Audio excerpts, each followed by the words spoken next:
ನಮಸ್ಕಾರ. ಅಶ್ವಯುಗ ನ್ಯೂಸ್ನ ವೀಕ್ಷಕರೆಲ್ಲರಿಗೂ ಶುಭೋದಯ.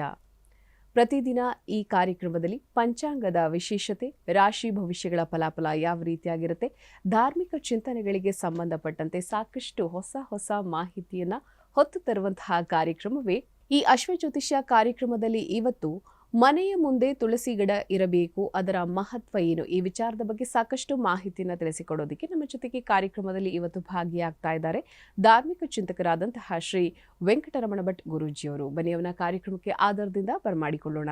ಗುರುಗಳೇ, ಕಾರ್ಯಕ್ರಮಕ್ಕೆ ಆಧಾರದ ಸ್ವಾಗತ. ನಮಸ್ಕಾರ. ಗುರುಗಳೇ, ಇವತ್ತು ಮಂಗಳವಾರ, ಈ ದಿನದ ಪಂಚಾಂಗದ ವಿಶೇಷತೆಯನ್ನು ತಾವು ತಿಳಿಸ್ಕೊಡಿ ಗುರುಗಳೇ. ಶ್ರೀ ಗುರುಭ್ಯೋ ನಮಃ. ಹರಿ ಓಂ. ಗುರುಬ್ರಹ್ಮ ಗುರುರ್ವಿಷ್ಣು ಗುರುರ್ದೇವೋ ಮಹೇಶ್ವರ ಗುರು ಸಾಕ್ಷಾತ್ ಪರಂ ಬ್ರಹ್ಮ ತಸ್ಮೈ ಶ್ರೀ ಗುರವೇ ನಮಃ. ಏಕ ಏವ ಪರಬ್ರಹ್ಮ ಪರಮಾತ್ಮಾ ದಿಗಂಬರಃ ಸ್ವಯಮೇವ ಗುರು ಸಾಕ್ಷಾತ್ ಸುಬ್ರಾಯಃ ಪಾತು ನಃ ಸದಾ.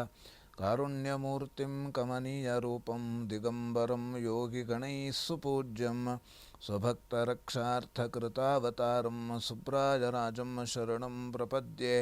ಶ್ರೀಪಾದರಾಜಂ ಶರಣಂ ಪ್ರಪದ್ಯೆ. ದತ್ತಾತ್ರೇಯೋ ಮಹಾಯೋಗಿ ಭಗವಾನ್ ಭೂತಭಾವನಃ ಚತುರ್ಭುಜೋ ಮಹಾವಿಷ್ಣುಃ ಯೋಗಸಾಮ್ರಾಜ್ಯದೀಕ್ಷಿತಃ. ನಮಃ ಶಾಂತಾಯ ದಿವ್ಯಾಯ ಸತ್ಯಧರ್ಮಸ್ವರೂಪಿಣೇ ಸ್ವಾನಂದಾಮೃತತೃಪ್ತಾಯ ಶ್ರೀಧರಾಯ ನಮೋ ನಮಃ. ಶ್ರೀಮದ್ಗಂಗಾಧರೇಂದ್ರ ಸರಸ್ವತಿ ಮಹಾಸ್ವಾಮಿಗಳವರ ಪಾದಪದ್ಮಗಳಲ್ಲಿ ಶಿರಸಾಷ್ಟಾಂಗವಾಗಿ ಭಕ್ತಿಪೂರ್ವಕವಾಗಿ ನಮಸ್ಕರಿಸುತ್ತಾ, ಶ್ರೀ ಕ್ರೋಧಿನಾಮ ಸಂವತ್ಸರ ದಕ್ಷಿಣಾಯನ ಗ್ರೀಷ್ಮ ಋತು ಆಷಾಢ ಮಾಸ ಕೃಷ್ಣ ಪಕ್ಷ ದಶಮಿ ಮಂಗಳವಾರ ಕೃತ್ತಿಕಾ ನಕ್ಷತ್ರ ವೃದ್ಧಿನಾಮ ಯೋಗ ಭದ್ರ ಕರ್ಣ. ಇದು ಇವತ್ತಿನ ಪಂಚಾಂಗ. ಸರಿ ಗುರುಗಳೇ, ಈ ದಿನದ ಪಂಚಾಂಗದ ವಿಶೇಷತೆಯನ್ನು ತಾವು ತಿಳಿಸ್ಕೊಟ್ರಿ. ಇವತ್ತು ಮಂಗಳವಾರ, ನಾವು ಯಾವ ಮಂತ್ರವನ್ನು ಆಲಿಸಬೇಕು, ಹಾಗೆಯೇ ಯಾವ ಶ್ಲೋಕವನ್ನು ಪಠಣೆ ಮಾಡಬೇಕು, ಇದನ್ನು ಕೂಡ ತಾವು ತಿಳಿಸ್ಕೊಡಿ ಗುರುಗಳೇ. ಓಂ ಅಗ್ನಿರ್ಮೂರ್ಧಾ ದಿವಃ ಕಕುತ್ಪತಿಃ ಪೃಥಿವ್ಯಾ ಅಯಂ ಅಪಾಗುಂ ರೇತಾಗುಂ ಸಿಜಿನ್ವತಿ ಸ್ಯೋನಾ ಪೃಥಿವೀ ಭವಾನೃಕ್ಷರಾ ನಿವೇಶನಿ ಯಚ್ಛಾನಃ ಶರ್ಮ ಸಪ್ರಥಾಃ ಕ್ಷೇತ್ರಸ್ಯ ಪತೆ ಮಧುಮಂತಮೂರ್ಮಿಂಧೇನುರಿವ ಪನೋ ಅಸ್ಮಾಸು ಧುಕ್ಷ್ವ ಮಧುಶ್ಚ್ಯುತಂ ಘೃತಮಿವ ಸುಪೂತಮೃತಸ್ಯ ನಃ ಪತಯೋ ಮೃಡಜಂತು ಧರಣೀಗರ್ಭಸಂಭೂತಂ ವಿದ್ಯುತ್ಕಾಂತಿಸಮಪ್ರಭಂ ಕುಮಾರಂ ಶಕ್ತಿಯಸ್ತಂಚ ಮಂಗಳಂ ಪ್ರಣಮಾಮ್ಯಹಂ. ಇದು ಇವತ್ತಿನ ದಿವಸ ನಾವು ಹೇಳುವಂತಹ ಶ್ಲೋಕ, ಕೇಳುವಂತಹ ಮಂತ್ರ. ಸರಿ ಗುರುಗಳೇ, ಹಾಗೆಯೇ ಪ್ರತಿದಿನ ನಮ್ಮ ರಾಶಿಗಳಲ್ಲಿ ಕೆಲವೊಂದು ಅಶುಭ ಫಲಗಳಿರುತ್ತೆ, ಕೆಲವೊಂದು ಶುಭ ಫಲಗಳಿರುತ್ತೆ. ಹಾಗಾಗಿ ದ್ವಾದಶ ರಾಶಿಗಳಲ್ಲಿ ಮೊದಲ 6 ರಾಶಿಗಳಾದಂತಹ ಮೇಷ, ವೃಷಭ, ಮಿಥುನ, ಕರ್ಕಟಕ, ಸಿಂಹ, ಕನ್ಯಾ, ಈ ರಾಶಿಗಳಲ್ಲಿ ಇರುವಂತಹ ದೋಷಗಳಿಗೆ ಇವತ್ತು ಮಾಡಿಕೊಳ್ಳಬೇಕಾದಂತಹ ಪರಿಹಾರ ಏನು, ಅದನ್ನು ತಾವು ತಿಳಿಸ್ಕೊಡಿ ಗುರು. ಮೊದಲನೇದಾಗಿ ಮೇಷರಾಶಿ. ಮೇಷರಾಶಿಯಲ್ಲಿ ಇರೋವರಿಗೆ ಇವತ್ತಿನ ದಿವಸ ಶತ್ರುಗಳಿಂದ ತೊಂದರೆ ಬರುವಂತಹ ಸಾಧ್ಯತೆ ಇದೆ. ಹಾಗೆ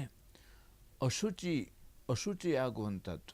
ಅಶುಚಿ ಅಂದರೆ ನಮಗೆ ಮಾನಸಿಕವಾಗಿ ಕೆಲವೊಂದು ರೀತಿಯಲ್ಲಿ ಮೈಲಿಗೆ ಅಂತ ನಾವು ಕರೆಯುವಂಥದ್ದು ಇದೆ. ಹಾಗೆ ಶಾರೀರಿಕವಾಗಿಯೂ ಅಶುಚಿ ಅಂತ ಹೇಳ್ತೇವೆ.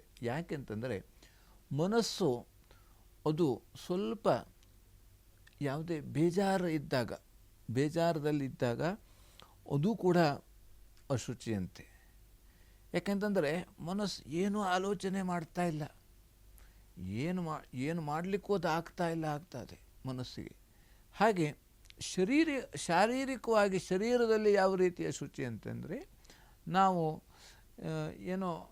ಎಲ್ಲೋ ಹೋಗ್ತಾ ಇರ್ತೇವೆ, ಯಾವುದೋ ಒಂದು ಕಾರ್ಯಕ್ಕೆ ಕೆಲಸಕ್ಕೆ ಹೋಗುವಾಗ ನಮಗೆ ಬೇರೆ ರೀತಿಯಲ್ಲಿ ಯಾವುದೇ ರೀತಿಯಾದಂಥ ಪ್ರಾಣಿ ಪಕ್ಷಿಗಳ ಆ ಒಂದು ಈ ರೀತಿ ಅದರಿಂದನೂ ಕೂಡ ಅಶುಚಿಯಾಗತಕ್ಕಂಥದ್ದು. ಹಾಗೆ ಇದೆಲ್ಲ ಅಶುಚಿ ಆದರೂ ಕೂಡ ನಾವು ಅದನ್ನು ಸಹಿಸ್ಕೊಂಡು ಹೋಗಬೇಕಂತೆ. ಈಗ ಯಾಕೆಂತಂದರೆ ಈ ಕೆಲವು ಪ್ರಾಣಿ, ಕೆಲವು ಪಕ್ಷಿಗಳು, ಕೆಲವರು ಅದನ್ನು ಕೆಲವೊಂದು ಆ ಸೂಚನೆಯನ್ನು ನಮಗೆ ಕೊಡ್ತಾವಂತೆವು. ಈಗ ಕಾಗೆಗಳು ಹೋದಾಗ ಆ ಪಿಷ್ಟಿ ನಮಗೆ ಬಿದ್ದರೆ, ಮೈ ಮೇಲೆ ಬಿದ್ದರೆ, ಅದರಿಂದ ನಮಗೆ ಯಾವುದೋ ಒಂದು ದುರ್ಘಟನೆಗಳ ಅದಕ್ಕೆ ಒಂದು ಯಾವುದೇ ರೀತಿ ಸೂಚನೆಯನ್ನು ಅವು ಕೊಡ್ತಾವಂತೆ. ಹಾಗೆ ಕಾಗೆಗಳು ನಡೆದು ಹೋಗುವಾಗ, ನಾವು ಹೋಗ್ತಾ ಇರುವಾಗ ಅವು ಬಂದು ನಮಗೆ ಮೈಯನ್ನು ಮುಟ್ಟಿ ಹೋಗ್ಬೋದು, ಅಥವಾ ಕಾಲಲ್ಲಿ ಒದ್ದು ಹೋಗ್ಬೋದು, ಅಥವಾ ನಾವು ಹೋಗ್ತಾ ಇರಬೇಕಾದ್ರೆ ಅದು ಸುತ್ತೊಡೆಯಬೋದು. ಅದು ಎರಡು ರೀತಿಯಲ್ಲಿ ಆಗೋದಿರ್ತದೆ ಅಂತೆ.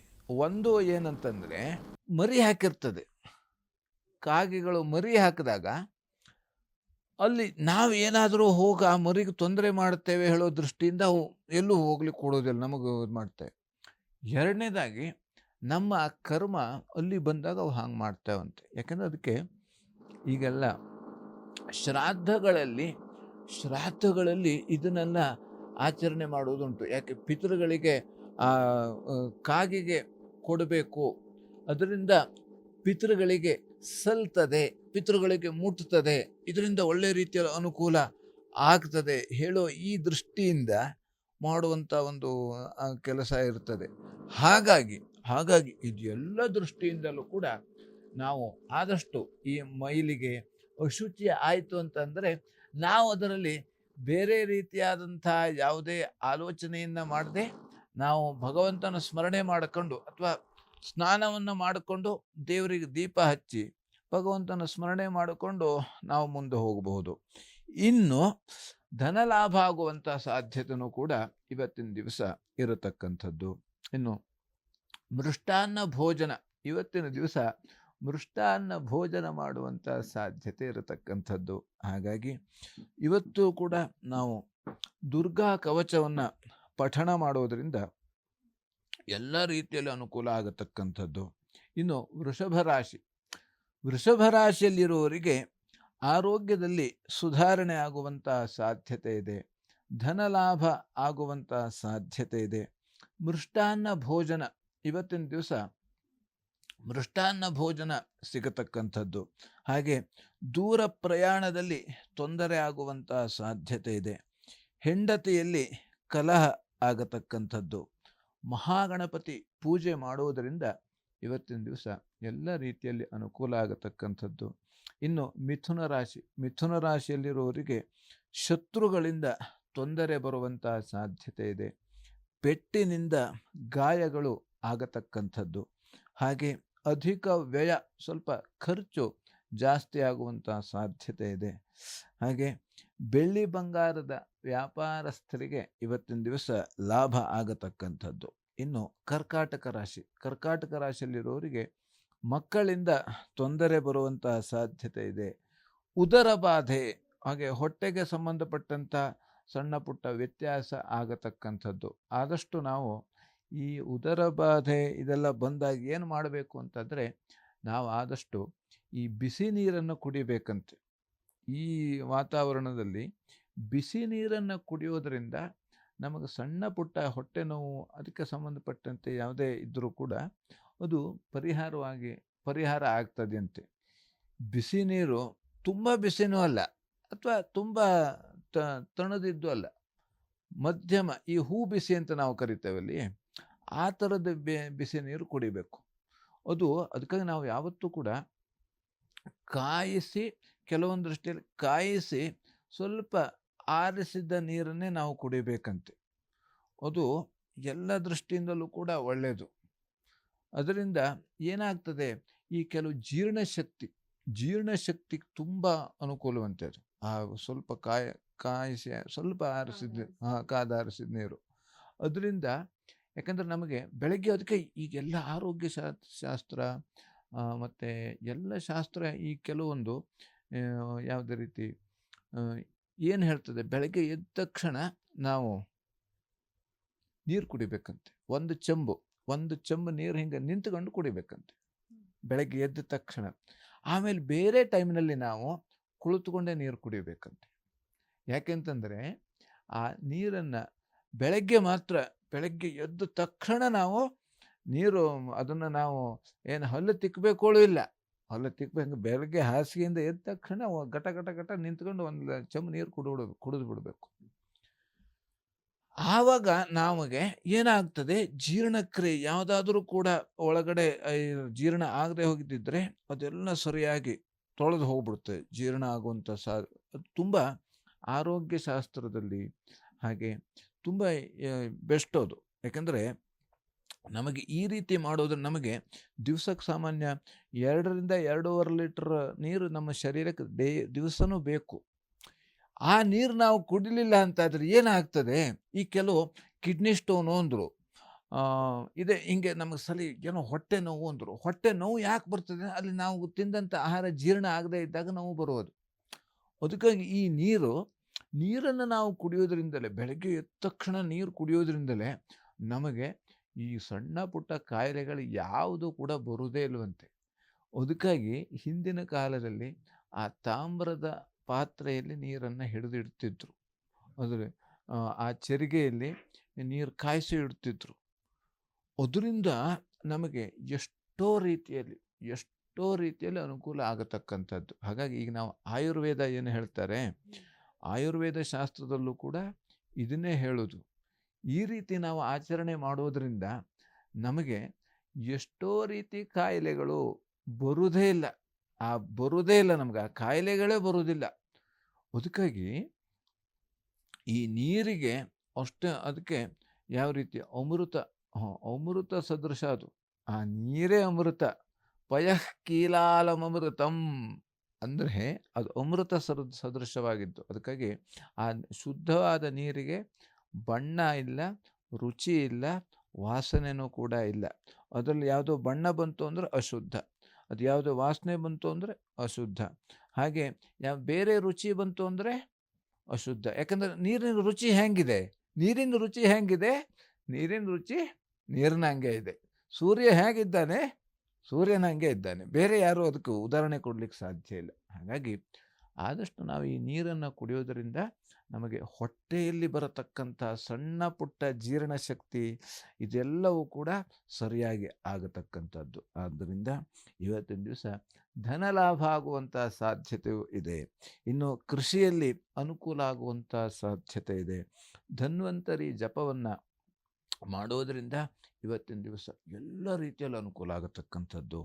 ಇನ್ನು ಸಿಂಹರಾಶಿಯಲ್ಲಿರುವವರಿಗೆ ಬಂಧುಗಳಲ್ಲಿ ಕಲಹ ಆಗುವಂತಹ ಸಾಧ್ಯತೆ ಇದೆ. ವಾಹನದಿಂದಲೂ ಕೂಡ ತೊಂದರೆ ಬರುವಂತಹ ಸಾಧ್ಯತೆ ಇದೆ. ವೃತ್ತಿಯಲ್ಲಿ ಅನುಕೂಲ ಆಗುವಂತಹ ಸಾಧ್ಯತೆ, ವ್ಯಾಪಾರಸ್ಥರಿಗೆ ಅನುಕೂಲ ಆಗತಕ್ಕಂಥದ್ದು, ಹಾಲು ಮತ್ತು ಹೈನುಗಾರಿಕೆಗೆ ಇವತ್ತಿನ ದಿವಸ ಅನುಕೂಲ ಆಗತಕ್ಕಂಥದ್ದು. ಇನ್ನು ದುರ್ಗಾ ಸೂಕ್ತ ಪಾರಾಯಣ ಮಾಡುವುದರಿಂದ ಎಲ್ಲ ರೀತಿಯಲ್ಲಿ ಅನುಕೂಲ ಆಗತಕ್ಕಂಥದ್ದು.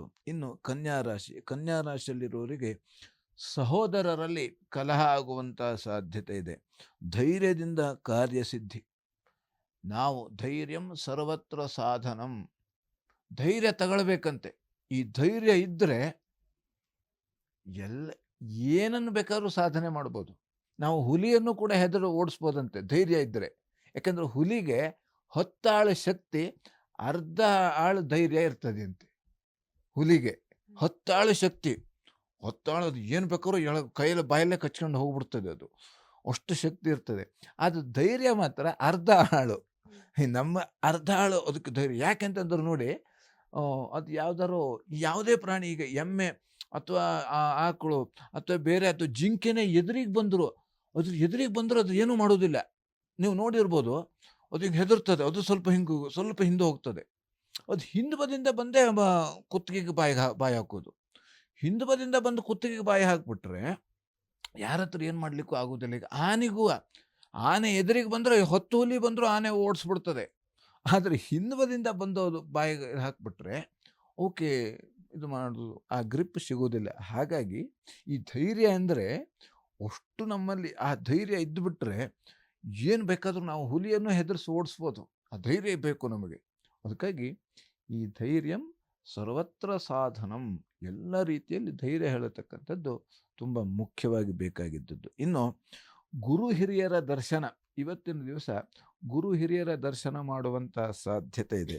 ಹಾಗೆ ಸಾಧು ಸಂತರ ದರ್ಶನ ಇವತ್ತಿನ ದಿವಸ ಆಗತಕ್ಕಂಥದ್ದು. ಆದ್ದರಿಂದ ನಾವು ಮಹಾಗಣಪತಿ ಅಷ್ಟೋತ್ತರವನ್ನು ಪಠಿಸುವುದರಿಂದ ಇವತ್ತಿನ ದಿವಸ ಎಲ್ಲ ರೀತಿಯಲ್ಲಿ ಎಲ್ಲರಿಗೂ ಅನುಕೂಲ ಆಗತಕ್ಕಂಥದ್ದು. ಸರಿ ಗುರುಗಳೇ, ಕಾರ್ಯಕ್ರಮದ ಮೊದಲ ಭಾಗದಲ್ಲಿ ಪಂಚಾಂಗದ ವಿಶೇಷತೆ ಮತ್ತು ಆಲಿಸುವಂತಹ ಮಂತ್ರ ಮತ್ತು ಪಠಣ ಮಾಡಬೇಕಾದಂತಹ ಶ್ಲೋಕ, ಮೊದಲ 6 ರಾಶಿಗಳ ಫಲಾಫಲ ಯಾವ ರೀತಿಯಾಗಿದೆ ಅನ್ನೋದನ್ನು ತಿಳಿಸ್ಕೊಟ್ಟಿದ್ರೆ, ಕಾರ್ಯಕ್ರಮದಲ್ಲಿ ಪುಟ್ಟದೊಂದು ವಿರಾಮವನ್ನು ತೆಗೆದುಕೊಳ್ಳುವಂತಹ ಸಮಯ ಆಗಿದೆ ಗುರುಗಳೇ. ಪ್ರಿಯ ವೀಕ್ಷಕರೇ, ಗುರುಗಳನ್ನು ತಾವು ನೇರ ಭೇಟಿಯಾಗಬೇಕು ಅಂತ ಆಸಕ್ತಿ ಇರುವಂಥವರು ಅಶ್ವಜ್ಯೋತಿಷ್ಯ ಕಾರ್ಯಕ್ರಮ ಪ್ರಸಾರವಾಗುವಂತಹ ಸಂದರ್ಭದಲ್ಲಿ ನಂಬರ್ ಒಂದು ಡಿಸ್ಪ್ಲೇ ಆಗುತ್ತೆ. ಆ ನಂಬರ್ಗೆ ಕರೆ ಮಾಡಿ ಅಪಾಯಿಂಟ್ಮೆಂಟನ್ನು ತಗೊಂಡು ಮಲ್ಲೇಶ್ವರಂನ 5ನೇ ಕ್ರಾಸ್ 5ನೇ ಮೇನ್ನಲ್ಲಿರುವ ಜಂಬೂ ಗಣಪತಿ ದೇವಸ್ಥಾನಕ್ಕೆ ಹೋಗಿ ಗುರುಗಳನ್ನು ತಾವು ನೇರ ಭೇಟಿಯಾಗಬಹುದು. ಹಾಗೆಯೇ ನಿಮ್ಮ ಜಾತಕದಲ್ಲಿ ಇರುವಂತಹ ದೋಷಗಳೇನಾದರೂ ಇದ್ದರೆ ಸೂಕ್ತ ಪರಿಹಾರವನ್ನು ಕಂಡುಕೊಳ್ಬೋದು ಅಂತ ಹೇಳ್ತಾ ಕಾರ್ಯಕ್ರಮದಲ್ಲಿ ಪುಟ್ಟದೊಂದು ವಿರಾಮದ ನಂತರ ಮತ್ತಷ್ಟು ಧಾರ್ಮಿಕ ವಿಚಾರಗಳು.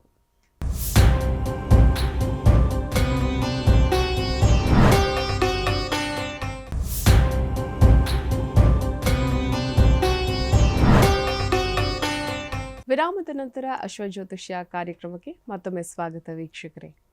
ಗುರುಗಳೇ, ತುಳಸಿ ಗಿಡ ಮನೆಯ ಮುಂದೆನೇ ಇರಬೇಕು ಅಂತಾರೆ. ಅದರಲ್ಲೂ ನಾವು ಬಾಗಿಲು ತೆರೆದ ತಕ್ಷಣ ತುಳಸಿಯ ದರ್ಶನ ಆಗುವಂಥದ್ದು ಹಿಂದಿನಿಂದಲೂ ಎಲ್ಲರೂ ಅಂದರೆ ಮನೆಯ ಮುಂದೆನೇ ಅದನ್ನು ಇಡುವಂಥದ್ದು, ಮತ್ತು ಹೊಸ್ತಿಲ ಪಕ್ಕದಲ್ಲಿ ಇಡುವಂಥದ್ದು ಕೆಲವೊಂದು. ಇನ್ನು ಹಳ್ಳಿ ಮನೆಗಳಲ್ಲಾದರೆ ನಮ್ಮ ಮನೆಯ ಬಾಗಿಲಿನ ಮುಂದಿನ ಒಂದು ಜಾಗದಲ್ಲಿ ಇಡ್ತಾರೆ, ಅಂದರೆ ಬಾಗಿಲು ತೆರೆದ ತಕ್ಷಣ ಅದರ ದರ್ಶನ ಆಗಬೇಕು ಅಂತ ಹೇಳ್ತಾರೆ.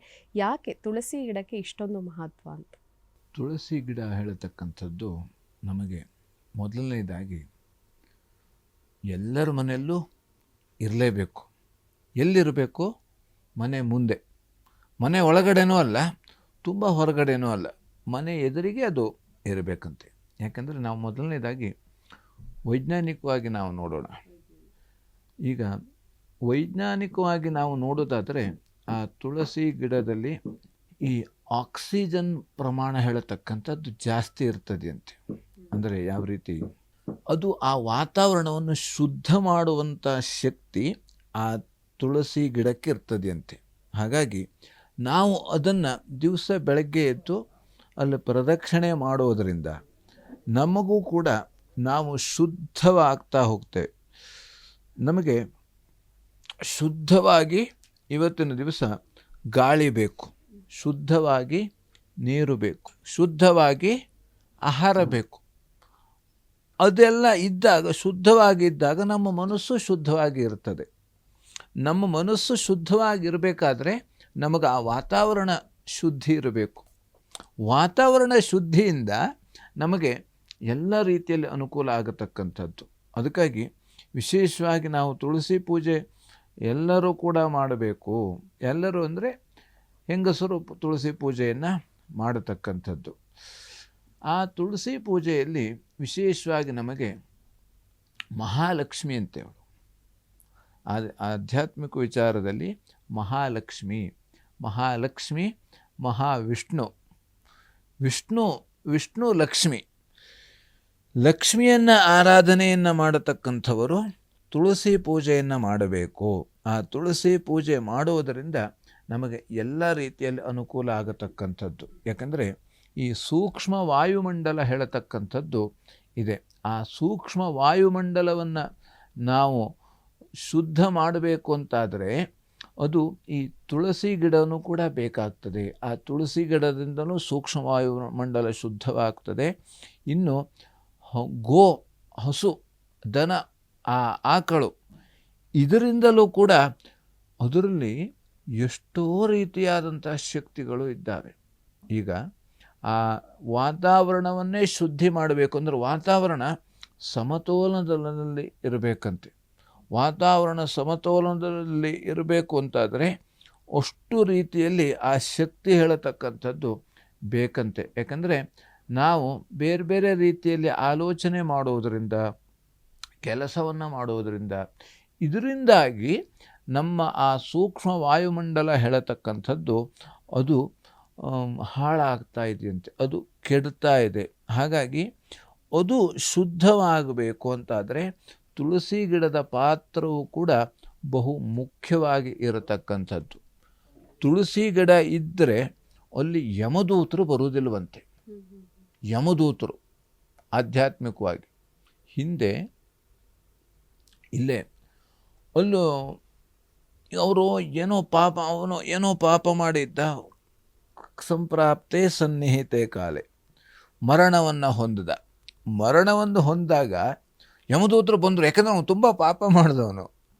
ಆದರೆ ಅವನು ಮನೆ ಹತ್ರ ಬರ್ತನಕ ಅಲ್ಲಿ ತುಳಸಿ ಗಿಡ ಇದೆ. ಇಲ್ಲಿ ಮನೆ ಸುತ್ತಲೂ ತುಳಸಿ ಗಿಡ ನೆಟ್ಬಿಟ್ಟಿದ್ದಾರೆ, ಅಲ್ಲಿ ಸುತ್ತಲೂ ಇದು. ಆಗ ಅಲ್ಲಿ ಬಂದವರಿಗೆ ಮುಂದೆ ಬರಲಿಕ್ಕೆ ಆಗಲಿಲ್ಲ. ಆವಾಗ ವಿಷ್ಣು ದೂತರನ್ನು ಕಳಿಸಿದ್ರು ಅವನ್ನ ಕರ್ಕೊಂಡು ಹೋಗಲಿಕ್ಕೆ.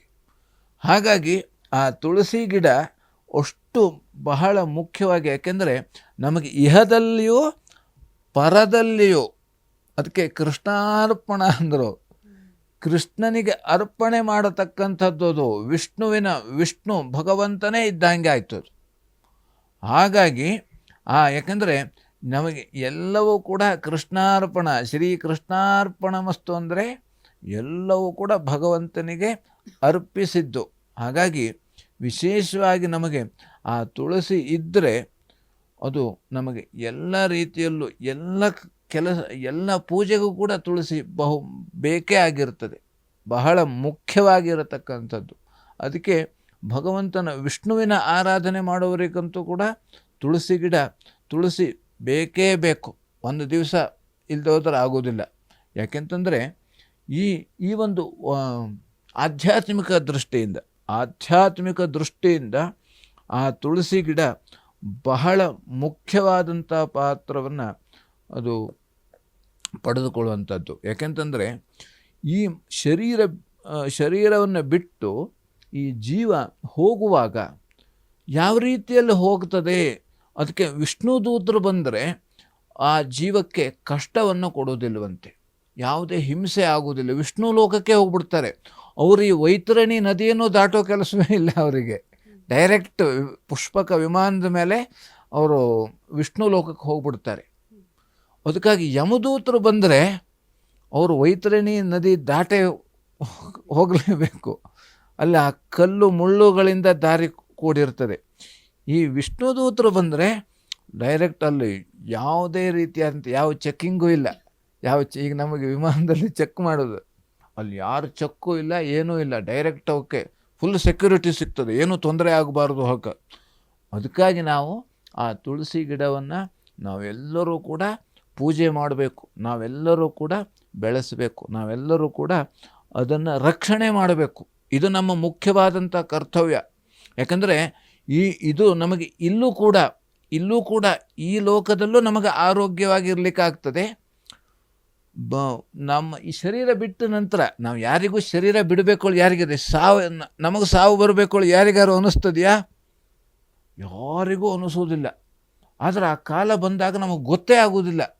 ಏನಾಗ್ತದೆ, ಏನು ಹೇಳ್ತೇವೆ, ಏನೂ ಗೊತ್ತಾಗೋದಿಲ್ಲ. ಅದಕ್ಕೆ ಅಜಾಮಿಳನ ಕತೆ, ಅವನು ಮಕ್ಕಳಿಗೆ ನಾರಾಯಣ ಅಂತ ಇಟ್ಟಿದ್ದ ಅವನು. ಅದಕ್ಕೆ ಮಕ್ಕಳಿಗೆ ನಾವು ದೇವರ ಹೆಸರು ಇಡಬೇಕಂತೆ. ದೇವರ ಹೆಸರು ಇಡೋದ್ರಿಂದ ನಾರಾಯಣ ನಾರಾಯಣ, ಬಾರೋ ನಾರಾಯಣ, ಹೋಗೋ ನಾರಾಯಣ, ಏನು ಮಾಡ್ತಾ ಇದ್ದೇವೆ ನಾರಾಯಣ, ಹೀಗೆ ನಾರಾಯಣ ಸ್ಮರಣೆ ಆಗ್ತಾ ಇರ್ತದೆ. ಹಾಗೆ ಮಾಡೋದರಿಂದ ನಮಗೆ ಗೊತ್ತಿಲ್ಲದೆ ಭಗವಂತನ ಸ್ಮರಣೆ ಆಗ್ತಾ ಇರ್ತದೆ. ಅವನಿಗೆ ಆ ಒಂದು ರೋಗದ ಕಾರಣದಿಂದ ಎಲ್ಲೋ ಅವನು ಆ ಸಾಯುವ ಕಾಲದಲ್ಲಿ ಆ ಯಮದೂತರ ಯಾತನೆಯನ್ನು ತಾಳಲಾರದೆ ಅವನು ನಾರಾಯಣ ಬಾರೋ ಅಂತ ಅವನು ಮಗನನ್ನು ಕರೀತಾನೆ. ಆ ಭಕ್ತಿಯಿಂದ ಕರೆದಾಗ ಅದು ಆ ಕರೆದ ತಕ್ಷಣವೇ ಆ ಬಂದಂಥ ಯಮದೂತರು ಹೋಗಿ ವಿಷ್ಣುದೂತರು ಬಂದುಬಿಡುತ್ತಾರೆ. ಹೀಗೆ ಆ ಕತೆ ಬೇರೆ ಇದೆ ಅದು.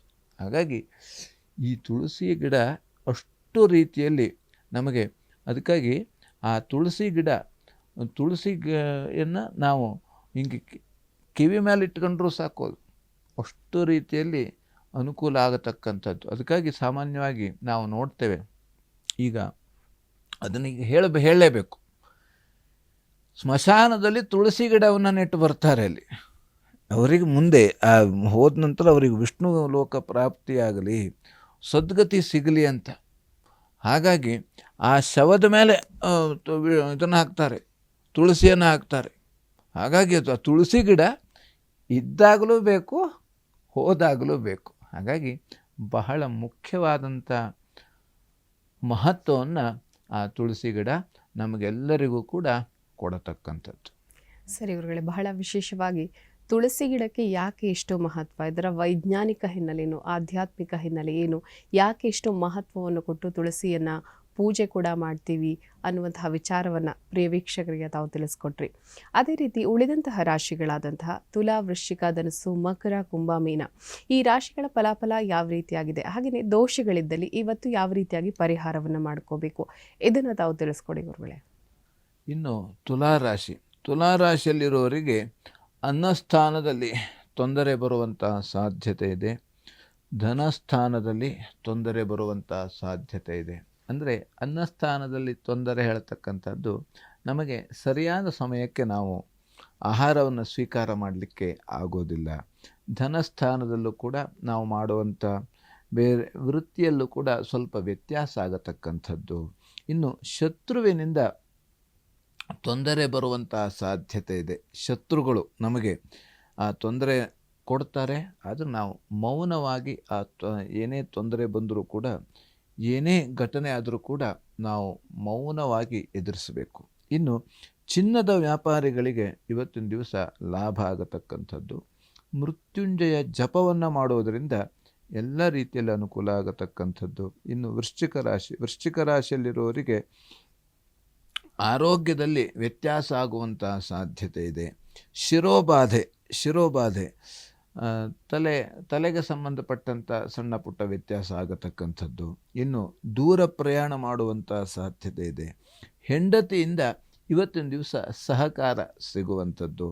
ಧನ್ವಂತರಿ ಜಪ ಮಾಡುವುದರಿಂದ ಎಲ್ಲ ರೀತಿಯಲ್ಲಿ ಅನುಕೂಲ ಇರತಕ್ಕಂಥದ್ದು. ಇನ್ನು ಧನುರಾಶಿಯಲ್ಲಿರೋರಿಗೆ ಅಧಿಕ ವ್ಯಯ ಆಗತಕ್ಕಂಥದ್ದು. ಕೃಷಿಯಲ್ಲಿ ಸ್ವಲ್ಪ ಖರ್ಚಾಗುವಂತಹ ಸಾಧ್ಯತೆ ಇದೆ.